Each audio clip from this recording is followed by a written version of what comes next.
하나님의 뜻에 대해서 오늘 공부하려고 합니다. 하나님의 뜻은 오늘 본문 10절 말씀처럼 하나님의 나라와 아주 밀접한 관계가 있습니다. 하나님의 뜻이 이루어지면 거기에 하나님의 나라가 등장하게 됩니다. 그렇기 때문에 하나님의 뜻을 언급하기 전에 반드시 하나님 나라에 대한 설명이 먼저 있어야 됩니다. 지금까지 우리가 하나님의 나라를 설명할 때 두 가지를 말씀드렸지요. 지위적 구원과 성화 구원, 이것을 말씀을 드렸는데 이게 좀 이론적인 면이 좀 강합니다. 그래서 예수 믿으면 구원받는다. 그리고 예수 믿은 이는 누구든지 성화, 거룩한 삶을 살아야 된다. 왜냐하면 성화는 상급과 직결적인 연결이 되기 때문이다. 직접적인 연결이 되기 때문이다. 그렇게 말씀을 드렸습니다. 그 중에 제가 특별히 강조했던 말씀은 하나님의 말씀을 선지자들이 기록할 때 성령의 충만함을 입어 하나님의 말씀을 전하고 기록했습니다. 그러면 이 기록된 말씀을 읽는 우리에게도 마찬가지로 성령이 충만히 임해서 하나님의 말씀을 읽고 들을 때 하나님의 말씀을 내가 가지고 있는 선입관, 내가 가지고 있는 일반적인 오해를 극복하고 하나님의 제대로 된 속뜻을 이해할 수 있다.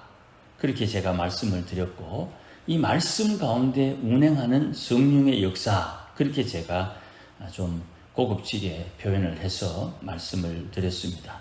두 번째는 말씀 가운데 역사하시는 성령의 인도함을 따라 살아야 되겠다 하는 결심이 있으면 그 말씀대로 살아내기를 해야 된다 이 말이죠. 살아야 된다. 진짜 실천해야 되고 진짜 순종해야 된다. 이 두 가지, 말씀 가운데 역사하시는 성령의 지시하심과 그 지시하심에 따라 순종함으로 인간 세계에서 지금 육체의 몸을 입고 있는 지금 내가 그 말씀대로 살아내어야 된다. 이 두 가지가 하나님 나라가 우리 가운데 나타나는, 등장하는 요소가 되는 것입니다. 이렇게 제가 말씀을 드렸는데 성령의 지시하심을 받는 것도 사실 이론적으로는 쉬운데 이게 어떻게 되는지 실제적으로 경험하기가 쉽지 않고 또 살아내기 하자고 했는데 이게 참 쉽지 않은 일이죠. 그래서 감당하기 좀 어려운 말씀이기도 합니다. 그러나 이것이 성도에게 자연스러워져야 됩니다. 물론 저도 지금 성령의 지시하심과 살아내기 하기 위해서 애를 쓰고 힘쓰고 있는 중에 있지만 여전히 부족함도 있고 어리석음도 있고 때로는 저의 속 좁음 때문에 오해하기도 하는 경향이 있습니다. 그런 것들은 하나님 앞에 회개하면서 이렇게 살기 위해서 애를 쓰는 것입니다. 자, 오늘 제가 말씀드릴 것은 하나님 나라에 대한 일반적인 내용을 조금 말씀드리려고 합니다. 세상 학문에서 나라 이것을 이야기할 때 주로 정치학이나 국제관계학, 무역학에서 이것을 다룹니다. 나라 하면 세 가지를 이야기합니다. 첫 번째는 땅이 있어야 나라입니다. 두 번째는 국민이 있어야 되고 세 번째는 주권이 있어야 됩니다. 이게 나라의 3대 요소다. 이렇게 우리 초등학교 아이들 사회 시간에 배우는 겁니다. 하나님 나라의 국민은 성도겠지요. 그리고 하나님 나라의 땅은 하나님 나라의 땅이 있나 이렇게 궁금하실 수 있습니다만은 신약 성경의 표현대로는 성령입니다. 이거는 정리해 두시면 좋을 것 같아요. 그리고 마지막 오늘 하나님의 뜻, 하나님의 나라의 주권은 하나님의 뜻이 주의 나라의 주권이다. 이렇게 말씀드릴 수 있습니다. 그러면 하나님의 뜻은 있는데 사람의 뜻은 어디 있습니까? 또 이렇게 질문하는 분들이 있습니다. 결론적으로 말씀을 드리면 이제 앞으로 설명을 드리겠습니다만은 사람의 뜻은 하나님의 뜻에 포함되는 경우가 많습니다. 요거는 조금 설명이 필요합니다만은 이렇게 결론을 내려놓고 말씀을 들어주시면 조금 더 수월하게 이해될 수 있을 겁니다. 자, 그러면 하나님의 뜻을 좀 살펴보십시다. 하나님의 뜻은 피조 세계 전체에 드러납니다. 이 피조 세계는 하나님 나라 아래에 있는 온 우주를 다 말하는 겁니다. 안드로메다 성운도 마찬가지고, 저 멀리 있는 토성도 마찬가지고, 이글이글 타는 태양도 하나님의 피조 세계입니다. 이 피조 세계 안에 하나님의 뜻이 영향을 미치고 있다, 이 말입니다. 이거를 신학에서는 일반 은총이다, 이렇게 표현을 합니다. 이 생각을 조금 좁히면 우리의 살아가는 우리 삶의 터전 가까이 우리 나라, 또 주위에 있는 나라, 뭐 이렇게 표현을 합니다만은 그냥 통째로 온 우주가 다 피조세계요, 우주 가운데는 하나님의 뜻이 충만하다, 그렇게 이해하는 것이 좋겠습니다. 이것이 일반 은총입니다. 그리고 그 중에 성도들에게 적용되는 뜻이 특별 은총이다, 그렇게 표현을 합니다. 이 특별 은총은 하나님의 말씀, 특별히 기록된 말씀을 특별 은총이다, 이렇게 말합니다. 그래서 성경을 통해서 하나님에 대한 지식을 얻는 거예요. 불경에서 하나님의 지식 이야기하는 게 아닙니다. 여러분도 아시다시피 불경에 예수에 대한 이야기가 나오거든요. 불경에도 예수님에 대한 이야기가 나오는데 그것이 하나님의 뜻하고는 상관이 없다, 이 말입니다. 성경을 통해서만 하나님의 뜻을 발견할 수 있는 것입니다. 이슬람 믿는 사람들, 무슬림들을 그들이 하는 경전이 꾸란이라 그러는데, 이 꾸란에도 아브라함 이야기, 아담 이야기, 또 모세 이야기, 예수님 이야기 다 나오거든요. 근데 그 꾸란에 있는 것이 하나님의 뜻이 아니다, 이 말이죠. 오직 기록된 성경의 말씀만 하나님의 뜻이다, 이렇게 우리가 믿음으로 받는 것입니다. 특별히 이 온 우주 속에 우리가 살아가는 이 은혜의 은총은 구원을 위한, 구원과 관련된 말씀, 구원과 관련된 하나님의 뜻을 우리가 헤아립니다. 그러니까 이렇게 표현할 수 있어요. 성도는 주어진 생명으로 세상을 살고 있지만 일반 은총을 배경으로 두고 살면서도 특별 은총으로 하나님에게 관리되고 있다, 이렇게 표현할 수 있어요. 이거를 선택받았다, 혹은 택정함을 받았다, 이렇게 표현을 합니다.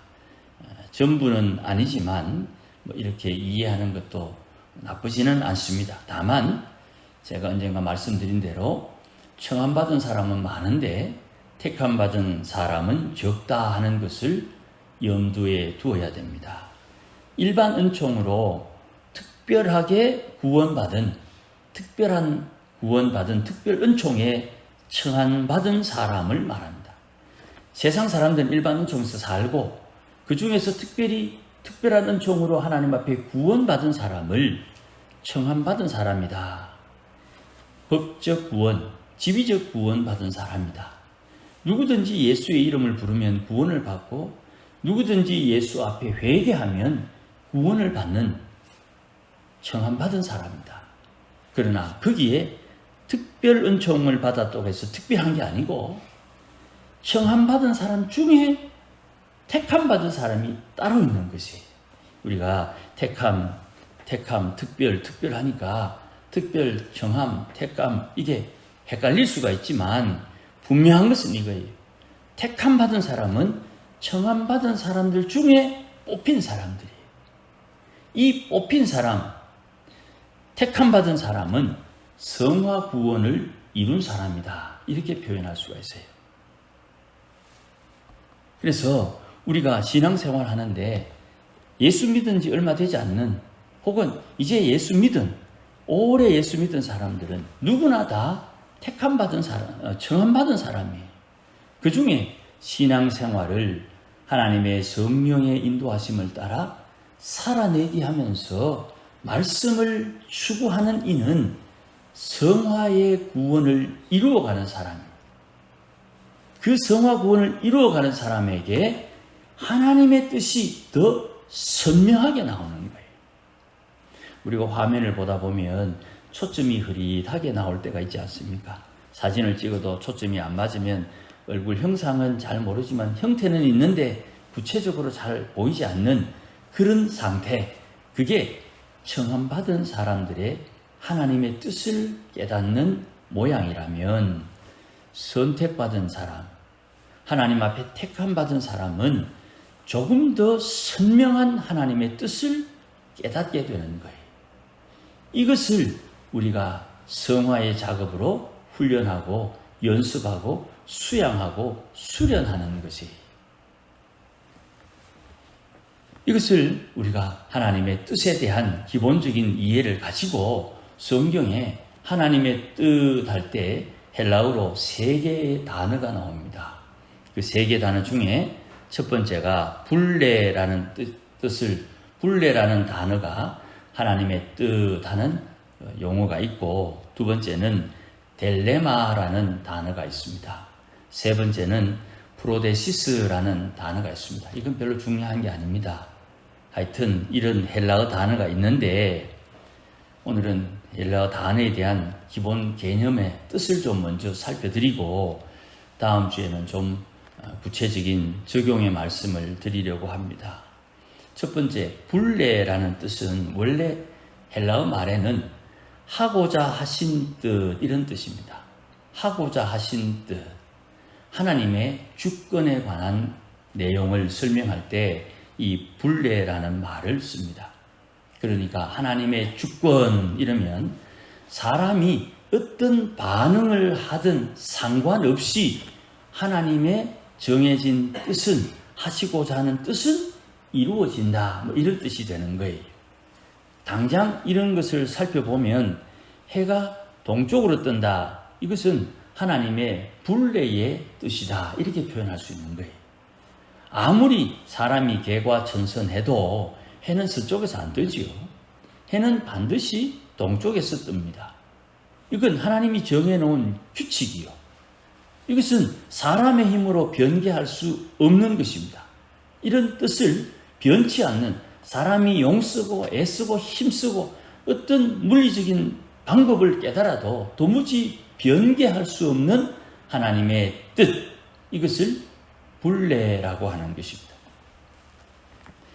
이 불레의 뜻을 우리가 먼저 간파할 수 있어야 됩니다. 이게 일반 은총에 주어진 일입니다.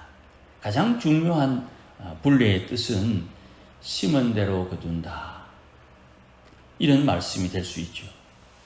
심은 대로 거둔다. 그런데 하나님의 은혜 안에 보면 특별한 말씀이 있어요. 신명기 28장에 보면 말씀을 청종하는 자에게 주신 약속 중에 심지 않은 것을 거두고 짓지 않은 곳을 차지한다 하는 말씀이 있어요. 역시 출애굽을 했던 이스라엘 백성들이 가나안 정복할 때 짓지 않은 포도원을, 또 세우지 않은 성을 빼앗기도 하지요. 하나님께서 하시고자 하는 뜻, 그 안에 하나님께서 허용해 주시는 뜻이 있어요. 하나님의 변치 않는 은혜의 기준이 있고, 그 변치 않는 기준 안에 허용된 하나님의 은혜가 있어요. 이것을 델레마라고 말합니다. 하나님께서 우리에게 정해놓으신 기준이 있어요. 계명이지요. 그 계명을 벗어나서 하나님 앞에 불순종하면 안 되는데, 하나님께서 그 계명에 허용치를 주신다, 이 말이에요. 델레마라는 뜻은 원하신 뜻, 이런 표현이에요. 하나님께서 원하셔서 하나님이 정하신 기준에 허용치를 둔다, 이 말입니다. 이게 조금 어렵습니다. 소원을 뜻하는 델로라는 말에서 파생이 되었기 때문에 이 델레마라는 말은 적용이 좀 다양하게 적용이 돼요.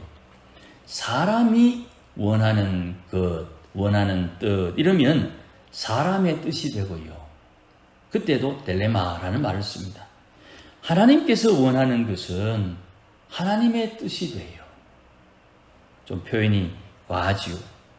그래서 아버지가 원하시면 아버지의 뜻이 되고, 주님이 원하시면 주의 뜻이 되는 거예요. 자, 지금 말했던 네 가지 경우를 좀 살피면 이렇습니다. 사람이 원하는 뜻 할 때에 요한복음 1장에 사람의 뜻으로 난 것이 아니요.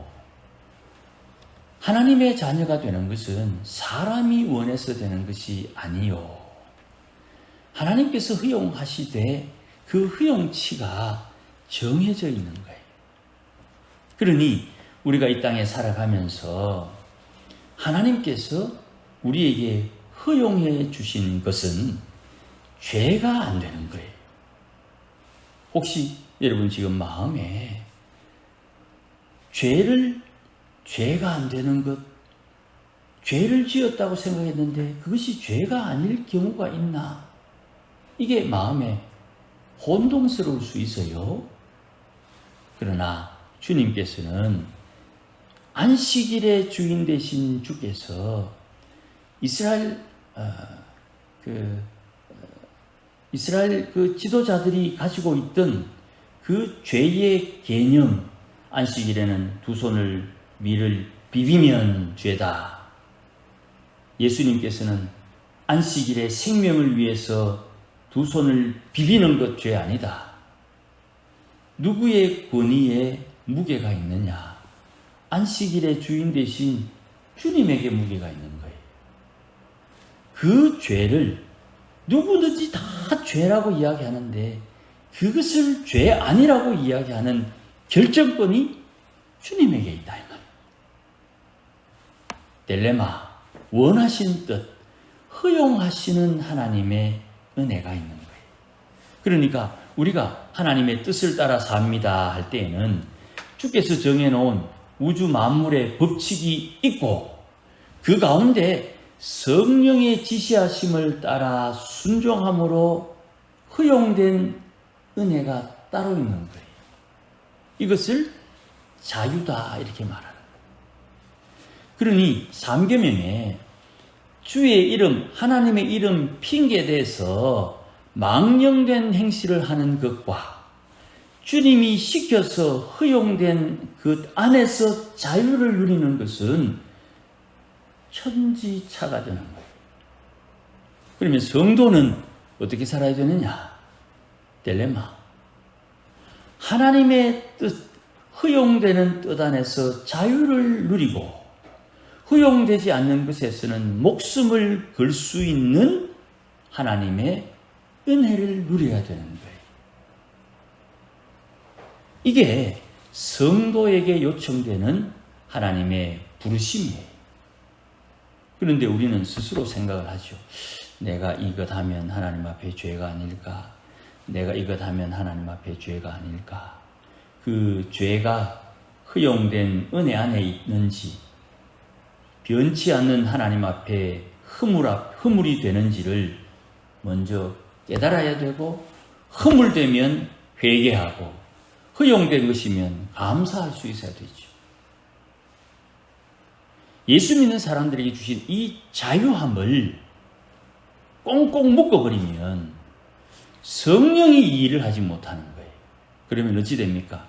하나님의 말씀에 성령을 근심케 하는 죄를 범하는 거예요. 나는 주의 말씀에 순종하기 위해서 말씀대로 살려고 했는데 이 열심이 하나님의 성령을 근심하는 죄를 범하게 될 수가 있다 이 말입니다. 아이고 머리 아프다. 이거 뭐 어떻게 해야 되노? 어디에 장단을 맞춰야 되노? 하나님의 성령의 인도함을 받아야 되는 거예요. 로마서 8장에 성령의 인도함을 받는 이는 누구든지 하나님의 아들이다. 다른 말로 하나님의 아들이라면 반드시 성령의 인도를 받아야 된다. 세 번째는 프로데시스라는 말이 있는데 이 말씀은 세우신 뜻 이런 뜻입니다. 하나님께서 세웠다, 깃발을 꽂았다 뭐 이렇게 이해하면 좀 수월할 것 같아요. 예수님은 구원의 징표로 세웠다. 이게 하나님의 뜻이죠. 그러면 예수 외에 다른 구원자는 없는 것입니다. 제사장이 하나님 앞에 번제를 드리는데 그 번제를 통해서 희생 제물을 통해서 이스라엘 백성들 혹은 제사 드리는 그의 죄를 용서한다는 뜻을 세운 겁니다. 그래서 하나님 앞에 죄를 용서받기 위해서는 반드시 희생 제물에 피 흘림이 있어야 된다. 히브리서 9장에 피 흘림 없이 죄 사함이 없다 하는 것이 하나님의 세우신 뜻이 되는 거예요. 그 세우신 뜻은 변개치 않는 법이지요. 세월이 지나도 예수 믿는 것 외에는 하나님 앞에 구원받을 수 없다. 이게 세우신 뜻이라는 말씀이에요. 자, 하나님의 아들을 양자로 세우셨다. 예수 믿는 우리를 하나님의 양자로 세우셨다. 이게 하나님의 뜻이기 때문에 변치 않는 거예요. 그러면 예수 믿는 나는 하나님 앞에 아들로서 당당해야 되는데 탕자 비유에 나오는 큰아들처럼 비실비실 해가지고 아버지 내가 내 친구들하고 재미있게 놀려고 어린 양 한 마리 달라고 할 때 아버지가 내인데 준 적이 있습니까? 아버지 말은 내끼 네 끼인데 그걸 뭘 달라고 말을 하노? 네가 가져가 먹으면 되지.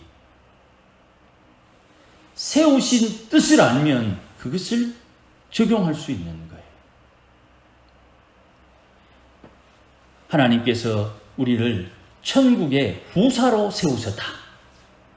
어떻게 후사로 세워집니까? 심령이 가난한 자는 천국이 저희 것이다. 조금 상스러운 표현을 해볼까요? 네 마음이 청결하니? 예, 내 마음이 좀 청결한데요. 어떻게 해서 네 마음이 청결해졌니? 예수님의 십자가 보혈로 내가 깨끗하게 씻음을 받았습니다.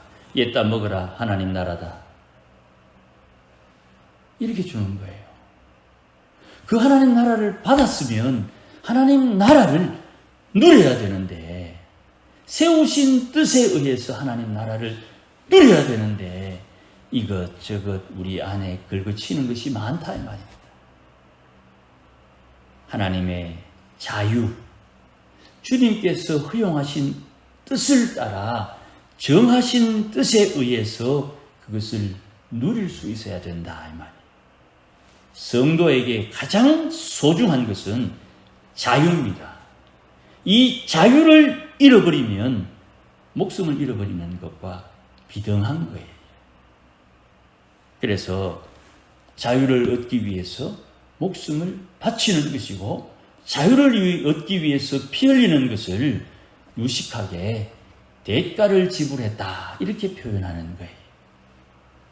그러니 우리는 정리 좀 합니다.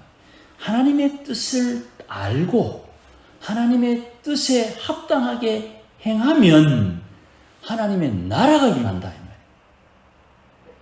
내가 심었으니까 거두는데 뭘 거두느냐? 내가 적금 들었으니까 목돈 타겠지. 그건 이 땅에서 아주 상스러운 일이고요. 아주 하찮은 일이고 우리가 하나님의 뜻을 알고 하나님의 뜻에 순종하면 내가 순종했던 그곳 영역에 요만큼 나오는 것이 아니라 아예 하나님의 나라가 왕창 쏟아지게 되어 있다 이 말이에요. 하늘에 구멍이 나가지고 하늘에 복이 확 쏟아진다 이 말이에요.